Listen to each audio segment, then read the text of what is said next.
السلام علیکم۔ حضرت آدم کے بعد انسانیت کی کہانی آگے بڑھتی ہے انبیاء کی ایک پوری کڑی کے ذریعے۔ تو آج ہم اسی سفر کو آگے بڑھائیں گے اور دیکھیں گے کہ حضرت آدم کے جانشینوں سے لے کر حضرت نوح اور اس عظیم طوفان تک کیا کچھ ہوا۔ تو یہاں ایک بہت اہم سوال سامنے آتا ہے کہ جب پہلے نبی آ چکے، ہدایت مل چکی، تو پھر انسانیت نے اپنا راستہ کیسے تلاش کیا؟ اور شاید اس سے بھی زیادہ اہم سوال کہ وہ راستہ پھر سے کھویا کیسے؟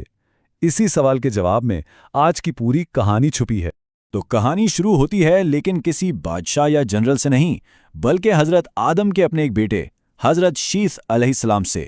وہ تھے ان کے جانشین، اور انہی کے دور میں انسانیت میں پہلی بار ایک بہت بڑی تقسیم ہوئی۔ ہر نام کے پیچھے کہانی ہوتی ہے، اور شیت نام کے پیچھے تو ایک بہت گہری کہانی ہے۔ لفظی مطلب ہے اللہ کا تحفہ، اور یہ نام کیوں رکھا گیا؟ کیونکہ ان کی پیدائش اس وقت ہوئی جب حضرت آدم اور حوا اپنے بیٹے حابل کے غم سے گزر رہے تھے، تو گویا وہ ایک گہرے زخم کے بعد اللہ کی طرف سے ایک مرہم، ایک تسلی بن کر آئے۔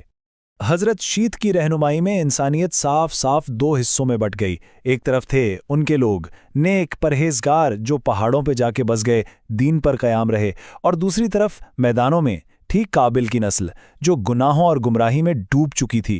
اور حضرت شیت نے بہت حکمت سے اپنی قوم کو کہا کہ اس فتنے سے، اس برائی سے دور رہنا ہے۔ وقت گزرتا گیا، نسلیں آئی اور چلی گئیں، اور پھر حضرت شیت کے بعد اللہ نے ایک اور نبی بھیجا، حضرت ادریس علیہ السلام۔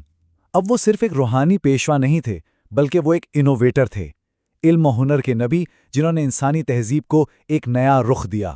ذرا سوچیں، ایک ایسی دنیا جہاں کچھ بھی لکھا ہوا نہ ہو، سارا علم، ساری کہانیاں بس زبانی یاد رکھی جاتی ہوں۔ حضرت ادریس نے آ کر اس سب کو بدل دیا۔ وہ سب سے پہلے انسان تھے جنہوں نے قلم کا استعمال کیا، لکھنا شروع کیا۔ اس ایک چیز نے علم کو محفوظ کرنے اور اسے پھیلانے کے طریقے میں سمجھیں کہ ایک انقلاب برپا کر دیا۔ اور بات صرف لکھنے تک نہیں رکی، وہ پہلے شخص تھے جنہوں نے کپڑے سیے۔ ان سے پہلے لوگ صرف جانوروں کی کھالیں لپیٹتے تھے۔ انہوں نے درزی کا ہنر سکھایا، جس سے انسانی لباس میں ایک نزاکت آئی، ایک تہذیب آئی۔ اور ان کی نظر زمین سے اٹھ کر آسمانوں تک پہنچی۔ انہیں ستاروں کا علم یعنی ایسٹرونومی اور حساب کا علم میتھمیٹکس بھی عطا کیا گیا۔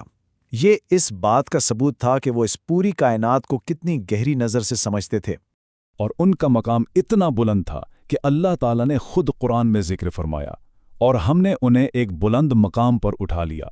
روایت میں آتا ہے کہ انہیں جسم کے ساتھ زندہ چوتھے آسمان پر اٹھا لیا گیا۔ یہ ان کے مرتبے کا اندازہ کراتا ہے۔ حضرت ادریس کے بعد ایک لمبا وقت گزرا، اتنا لمبا کہ اس دوران کوئی نبی نہیں آیا، اور جب ہدایت کا نور تھوڑا مدھم پڑتا ہے تو اندھیرے کو جگہ مل جاتی ہے۔ اسی روحانی خلا میں شیطان نے اپنا کام شروع کیا، اور آہستہ آہستہ یاد کو عبادت بنا دیا گیا۔ یہاں سے شروع ہوئی بت پرستی کی کہانی۔ اور یہ گمراہی یہ ایک دم سے نہیں آئی، یہ 4 سٹیجز میں آئی۔ دیکھیں کیسے۔ پہلے 5 بہت ہی نیک لوگ تھے جن کا انتقال ہو گیا۔ لوگوں کو ان سے بہت محبت تھی، تو انہوں نے ان کی یاد میں ان کے مجسمے بنا لیے۔ پھر کیا ہوا؟ ایک پوری نسل گزر گئی، اور لوگ بھول گئے کہ یہ سٹیچوز بنائے کیوں تھے۔ اور پھر آئی تیسری نسل، جنہیں اصل کہانی کا کچھ پتہ ہی نہیں تھا۔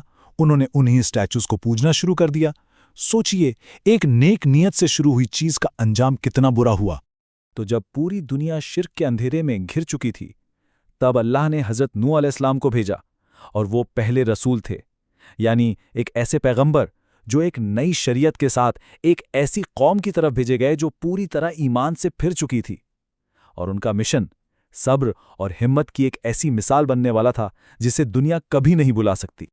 950 سال، ذرا اس عرصے پہ غور کریں۔ 950 سال، تقریباً 1000 سال حضرت نوح مسلسل دن رات اپنی قوم کو ایک اللہ کی طرف بلاتے رہے۔ اتنی لمبی صدیوں کی محنت کے بعد نتیجہ کیا نکلا؟ کتنے لوگ ایمان لائے؟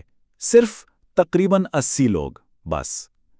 یہ چھوٹا سا عدد ہی ان کی قوم کی ضد اور انکار کی پوری کہانی سنا دیتا ہے۔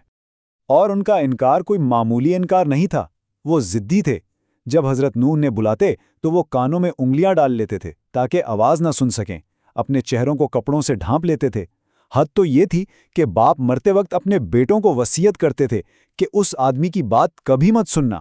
اور سب سے بڑا دکھ شاید یہ تھا کہ ان کے اپنے گھر میں ان کی بیوی اور ان کا ایک بیٹا، وہ بھی انہی منکرین میں سے تھے۔ جب ان کی نافرمانی حد سے گزر گئی تو اللہ کا حکم آیا ایک بہت بہت بڑی کشتی بنانے کا، لیکن کہاں؟ ایک ایسی جگہ جہاں دور دور تک پانی یا سمندر کا کوئی نام و نشان نہیں تھا۔ خشک زمین پر کشتی، یہ لوگوں کے مذاق کے سامنے ایمان کا سب سے بڑا امتحان تھا۔ لوگ آتے جاتے دیکھتے اور ہنستے، کہتے یہ دیکھو ایک نبی ہے اور صحرا میں کشتی بنا رہا ہے۔ ان کے لیے یہ پاگل پن تھا، دیوانگی تھی، لیکن حضرت نوح اور ان کے چند ساتھیوں کے لیے یہ اللہ کے حکم کی پیروی تھی، بھلے ہی اس وقت انہیں اس کی پوری وجہ سمجھ نہ آ رہی ہو۔ اور پھر وہ دن آ گیا، حساب کا دن۔ اللہ کی طرف سے دی گئی مہلت ختم ہوئی، اور پھر شروع ہوا وہ عذاب جس نے زمین کی شکل ہمیشہ کے لیے بدل دینی تھی۔ اچانک آسمان کے دروازے کھل گئے اور ایک ایسی مسلدھار بارش شروع ہوئی، ایسی بارش جو نہ رک رہی تھی اور جیسی انسانیت نے پہلے کبھی دیکھی ہی نہیں تھی۔ اور صرف اتنا ہی نہیں، اسی وقت زمین کے اندر سے چشمے پھوٹ پڑے، پانی اوپر سے برس رہا تھا اور نیچے سے ابل رہا تھا، ایک ایسی طاقت جو سب کچھ اپنے اندر سما لینے والی تھی۔ لیکن اس تباہی کے بیچ حضرت نوح کے اس نافرمان بیٹے کا کیا بنا؟ وہ اتنی بڑی کشتی آخر رکی تو کہاں جا کر رکی؟ اور اس کشتی سے جب لوگ اترے تو انسانیت کا سفر دوبارہ کیسے شروع ہوا؟ ان سارے سوالوں کے جواب ہم تلاش کریں گے اگلی بار۔